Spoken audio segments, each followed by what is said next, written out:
Mendadak dilamar pria tampan. Part 27. Kebenaran yang terungkap. Pagi kembali menyapa, bersama mentari yang sangat cerah. Tetapi tidak seperti yang kurasakan, karena aku masih kesal dengan sikap Mas Arfan yang tidak menceritakan tentang Kak Dilan dan istrinya. Padahal dari cara bicaranya, aku yakin kalau dirinya menyimpan sesuatu. Walaupun rasa kesal sedang menyelimuti hati, tetapi aku tidak menunjukkannya di depan orang tua Mas Arfan di meja makan. Aku tetap bersikap biasa saja, supaya papa dan mama mertua tidak curiga. Aku harus bisa mengesampingkan urusan pribadi di depan kedua mertuaku itu. Papa dan mama mertua tidak pernah membuatku merasa jauh dari ayah dan bunda. Mereka selalu bersikap layaknya orang tua kandung. Aku sangat bersyukur memiliki keluarga baru seperti mereka. Seandainya Mas Arfan selalu jujur kepadaku, mungkin aku akan lebih bahagia. Hari ini ke kampus lagi, sayang? Tanya mama mertua kepadaku. Enggak, Mah. Hari ini Rena mau istirahat. Kamu baik-baik aja kan? Beliau tampak panik.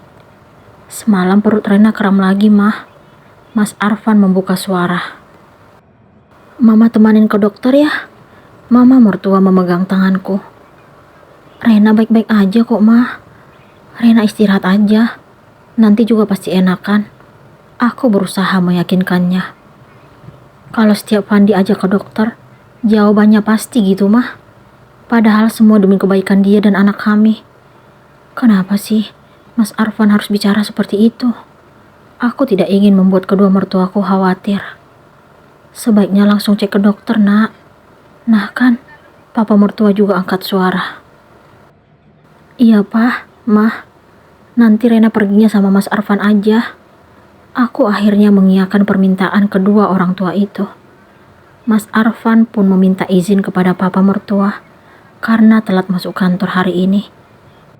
Jawaban yang diberikan orang tua itu membuat putranya tampak bahagia.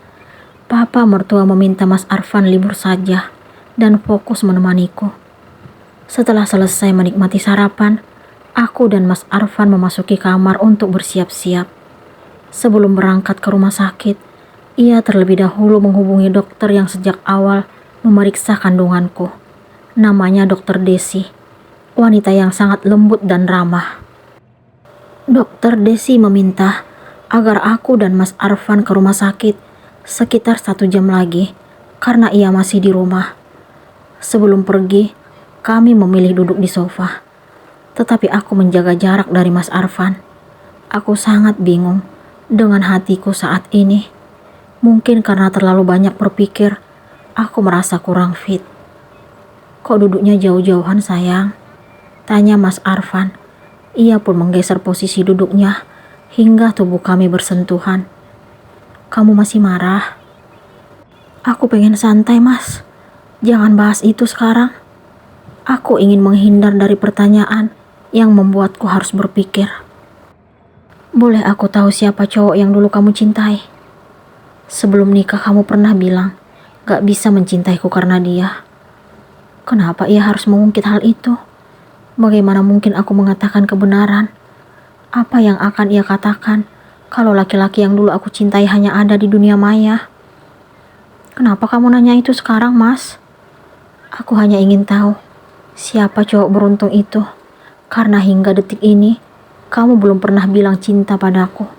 Walaupun sebenarnya aku merasakan cintaku udah terbalas, tapi aku ingin banget dengar langsung dari bibirmu. Sepertinya ia ingin mendengar pengakuan perasaanku terhadapnya. Apa aku harus jujur sekarang? Sementara itu, aku merasa kalau dirinya masih menyembunyikan sesuatu. Tidak, lebih baik aku mengalihkan pembicaraan seperti yang biasa ia lakukan. Ia yang telah mengajariku untuk melakukan itu. Aku tidak tahu sampai kapan harus memendam rasa cinta ini.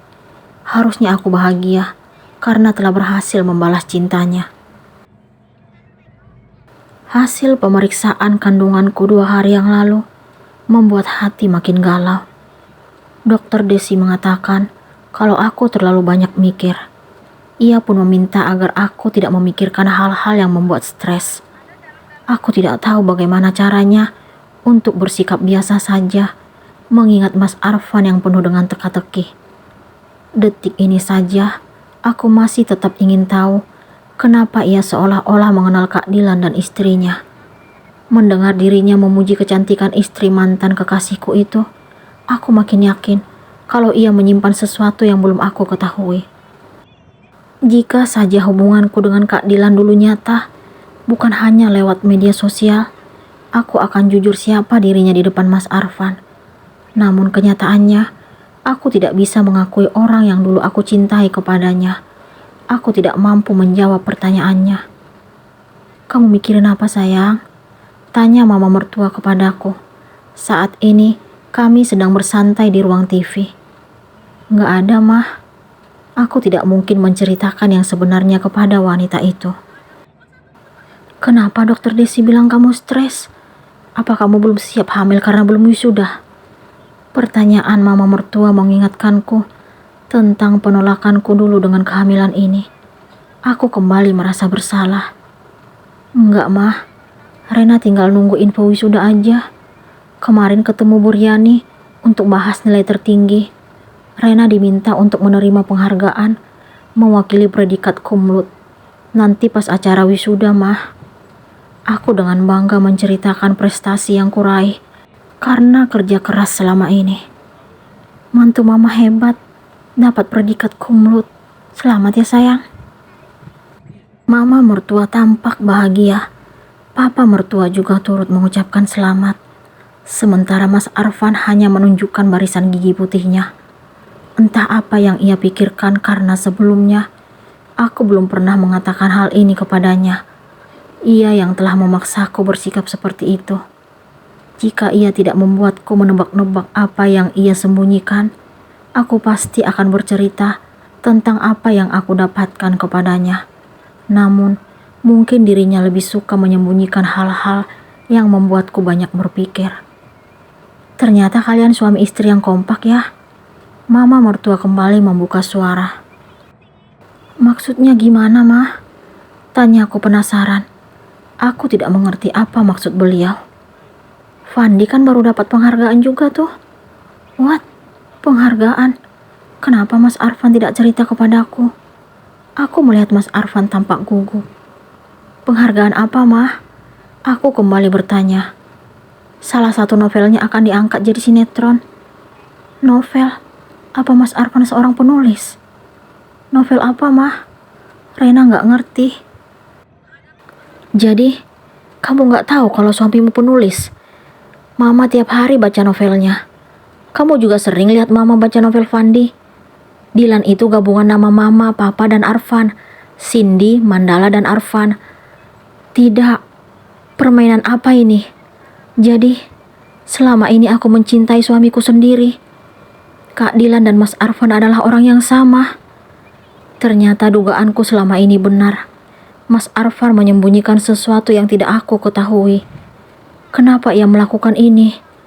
Ia membuatku seperti orang bodoh yang dengan mudah dibohongi begitu saja. Inikah balasan atas cintaku selama ini? Aku pun segera beranjak meninggalkan ruang TV menuju kamar. Seperti biasa, ia juga mengikutiku. Pantas saja Kak Dilan tiba-tiba menghilang sejak awal persiapan pernikahan kami, karena dirinya akan berperan sebagai Mas Arfan. Ini benar-benar kebohongan yang sangat menyakitkan. Aku sangat kesal dan sedih. Perutku tiba-tiba sakit.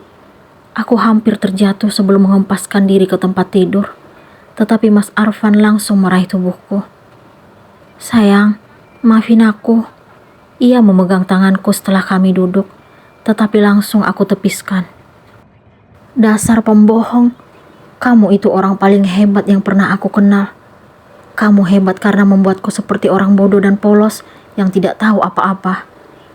Aku tidak kuasa menghentikan air mataku agar tidak jatuh.